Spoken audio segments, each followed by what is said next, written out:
The head of the Chaldean Catholic Church returns to Mosul, Iraq, 3 years after ISIS pushed Christians out.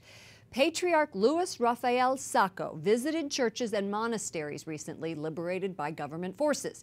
He met with the Major General of the Iraqi army, who told him he hopes for a swift return of Christians to Mosul. In Detroit, ICE agents are arresting Iraqi nationals, including Chaldean Christians who have committed crimes. This comes after President Trump removed Iraq from his travel ban executive order. The two countries organized an agreement to deport Iraqi nationals subject to removal orders. Steve Oshana is executive director of a Demand for Action, a group advocating for religious minorities in the Middle East. Stephen, welcome to the program. Thank you for having me. Are the Iraqi nationals being sent back because they committed serious crimes in the U.S.? Well, to be fair, not everybody who was detained has committed crimes. Some of the people have, some haven't. Some of these were very low-level, small charges where they've served their time 25, sometimes 30 years ago. So a lot of people are getting swept up in this, both people who had, prior convictions and then people who haven't. The U.S. Immigration and Customs Enforcement Detroit field office told us this.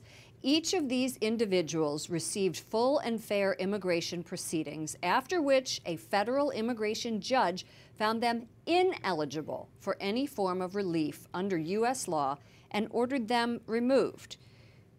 What are your thoughts on that? I think, a lot of these orders came, 20, sometimes 30 years ago when Iraq was a very different place. Right now, the United States has designated Christians, including Assyrians, Chaldeans, and Syriacs, as victims of genocide. And I think the idea that we're sending Christians who our government recognizes are victims of genocide to the country where they are victimized, I think that shows a lack of mercy and really goes against the spirit of not only U.S. law, but also the gospel that we believe in. Isn't there some provision to protect these Christians? In this case, really, it's going to be a situation where someone like the President of the United States has to step in. He had promised in the past that he was going to protect our community, but the people that are being sent back now are being sent back as a direct result of a deal between the United States and the Iraqi government to accept these people.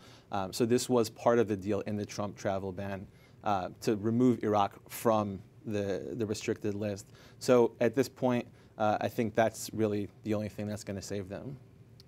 Stephen Oshana, thank you for joining us. Stephen is the executive director of A Demand for Action. Thank you so much.